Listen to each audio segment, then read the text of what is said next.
Hello friends, welcome to Kavi Kanji. இன்றைக்கி நம்ம வீடியோவில் இன்ஸ்டண்ட்டாக செய்யக்கூடிய ஒரு தோசை ரெசிபி தான் பார்க்க போகிறோம். இந்த தோசையை இன்றைக்கி நம்ம பொரி யூஸ் பண்ணி செய்ய போகிறோம். நீங்களும் இதை ட்ரை பண்ணி பார்த்துட்டு எப்படி இருந்துச்சுன்னு கமெண்ட் பாக்ஸில் சொல்லுங்கள். நம்ம சேனலை இது வரைக்கும் சப்ஸ்கிரைப் பண்ணாதவங்க சப்ஸ்கிரைப் பண்ணிக்கோங்க. அப்போ தான் நான் அப்லோட் பண்ணுற வீடியோஸை உங்களால் மிஸ் பண்ணாமல் பார்க்க முடியும். வாங்க இப்போது பொரி தோசை எப்படி செய்கிறதுன்னு பார்த்துடலாம். ஒரு கப் அளவுக்கு ரவை, அரை கப் அளவுக்கு தயிர்,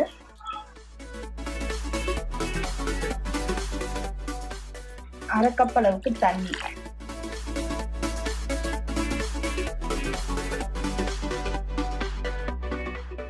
இதெல்லாம் சேர்த்து நல்லா மிக்ஸ் பண்ணி நல்லா ஒரு 30 மினிட்ஸ் வரைக்கும் ஊற வச்சிடலாம். இப்போ நம்ம எந்த கப்பால ரவை அளந்தோமோ அதே கப்பால ஒரு 2 கப் அளவுக்கு பொரி அளந்து எடுத்திருக்கேன். அதுல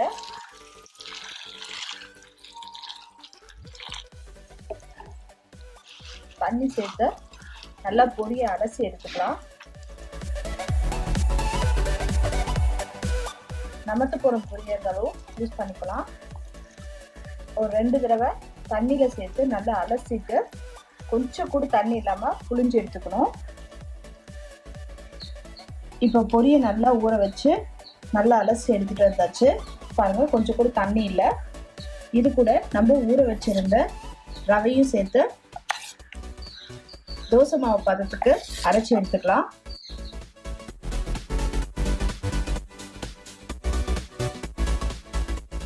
இப்போ மாவு நல்லா அரைச்சி எடுத்துட்டு வந்தாச்சு.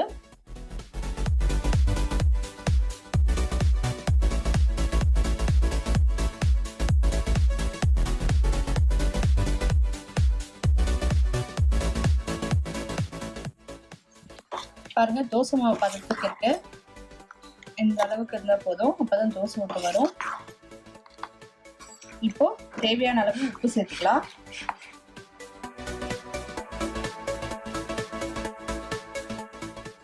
ஒரு 1/4 ஸ்பூன் அளவுக்கு ஆப்ப சோடா மாவு.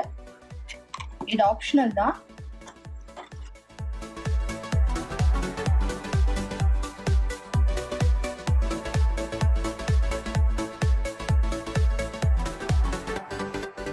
கல்லு நல்லா சூடாயிடுச்சு. இப்போ தோசை ஊற்றிடலாம். இந்த தோசை பார்த்தீங்கன்னா மெலிசா ஊற்ற வராது, கொஞ்சம் மொத்தமாக தான் ஊற்றணும்.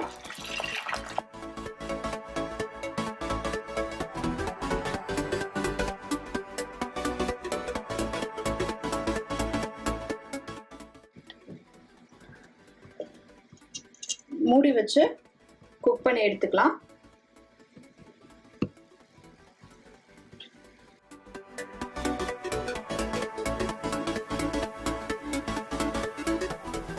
இந்த தோசை பார்த்தீங்கன்னா சட்டன் ரெடி பண்ணிடலாம். ஸோ இப்போ திருப்பி போட்டு நல்லா குக் பண்ணியாச்சு. நமக்கு சூப்பராக பொரி தோசை ரெடி ஆயிடுச்சு.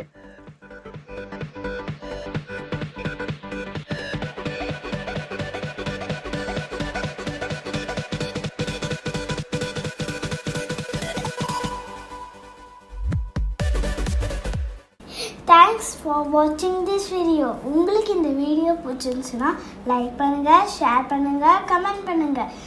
மறக்காம இந்த சேனலை சப்ஸ்கிரைப் பண்ணுங்க. பக்கத்தில் இருக்கிற பெல் ஐக்கானையும் ப்ரெஸ் பண்ணுங்க.